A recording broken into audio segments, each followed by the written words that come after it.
राजनीतिक विचारक, BA part प्रथम ऑनर्स, कौटिल्य में आज हम पढ़ रहे हैं गुप्तचर या गूढ़ पुरुष। गुप्तचर यानी ऐसा व्यक्ति जो कि गुप्त दृष्टि रखता है। अपनी गुप्त दृष्टि रखने के कारण वो दूसरे राष्ट्र में जाकर और गुप्त कार्य करता है, सूचनाएं प्राप्त करता है, भेद प्राप्त करता है, रहस्यों को जानने का कार्य करता है।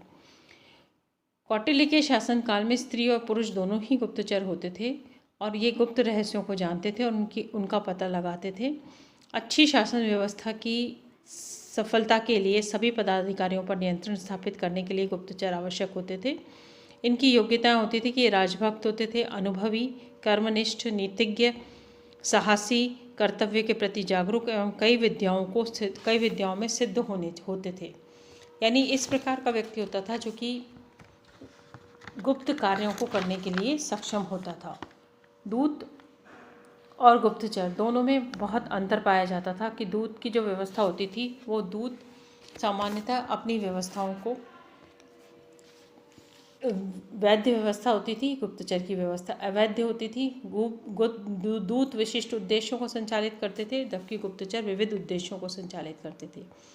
दूत के कार्यों का विभाजन किया जाता था। गुप्तचरों को नाम के आधार पर, उनके उद्देश्यों के आधार पर उनको विभक्त किया गया है।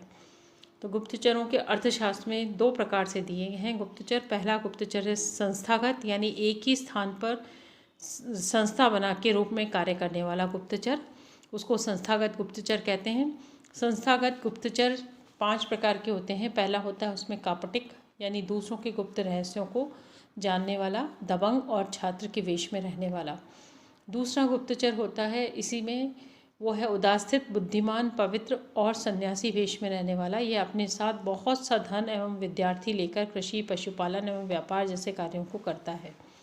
तीसरा गुप्तचर होता है ग्रहपतिक, जो बुद्धिमान होता है, बुद्धिमान, पवित्र, हृदय गरीब, किसान के वेश में रहने वाला गुप्तचर या कृषि कार्यों के माध्यम से अपने कार्यों को संचालित करता है।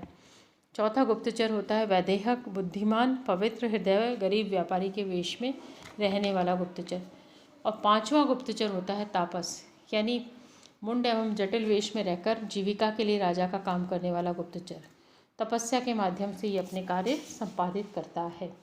दूसरा गुप्तचर है सत्रीय प्रकार का गुप्तचर, यानी सत्रीय अर्थात संचार करने वाला, संचरण करने वाला गुप्तचर, जो एक स्थान से दूसरे स्थान पर जाता है और गुप्तचर का कार्य करता है। ये 4 प्रकार के होते हैं। पहला सत्रीय, राजा के संबंधी, राजा के द्वारा भरण पोषण, हस्तरेखा विज्ञान, आकृति विज्ञान, शिक्षा, व्याकरण आदि अंगों को वशीकरण करने वाले, इंद्रजाल विद्या, मंत्र, धर्मशास्त्र, कामशास्त्र, संगीत और सत्रीय। दूसरा है तीक्ष्ण, अपने देश में रहने वाला, शूरवीर, देह की परवाह न करने वाला, हिंसक, पशुओं से मुकाबला करने वाला।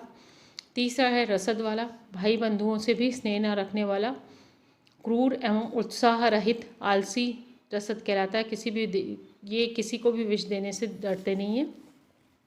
चौथा है भिक्षुकी या परिवारजिका, जीविका भोग की कामना रखने वाला, दरिद्र, प्रौढ़, विधवा, ब्राह्मणी, अंतःपुर में सत्कार प्राप्त रखने वाला, अमात्य के घर जाने वाला, ऐसा गुप्तचर। इनके कार्य होते थे कि राज्य के हित संबंधी मूल्यवान सूचनाएं प्राप्त करते थे। ये राज्य व्यवस्था में बाधा डालने वाले अवांछनीय तत्वों का पता लगाते थे, देश में शत्रु की गतिविधियों का पता लगाते थे, अमात्यों के भ्रष्टाचार की जांच करना, शत्रु के साथ उनके संबंधों का पता लगाना, भावनाओं एवं जनमत का ज्ञान करना, दुष्ट लोगों का पता लगाना, शत्रु देश में भेद उत्पन्न करना, अशांति पैदा करना, राजनीतिक हत्याएं करवाना। प्राचीन काल में राजा शासन को सुव्यवस्थित रूप से चलाने, शांति स्थापित करने और राज्य सेवाओं में सुधार करने, एकता को बनाए रखने एवं शत्रु पक्ष को नष्ट करने के लिए इस व्यवस्था का प्रयोग करते थे। तो ये मूल रूप से कौटिल्य की गुप्तचर व्यवस्था थी। कौटिल्य का भारतीय राजनीतिक चिंतन में कुछ उसकी देन है जो मूल रूप से कौटिल्य के नाम से जानी जाती हैं। उसमें है कि भारतीय राजनीतिक चिंतन का पिता कहलाते हैं।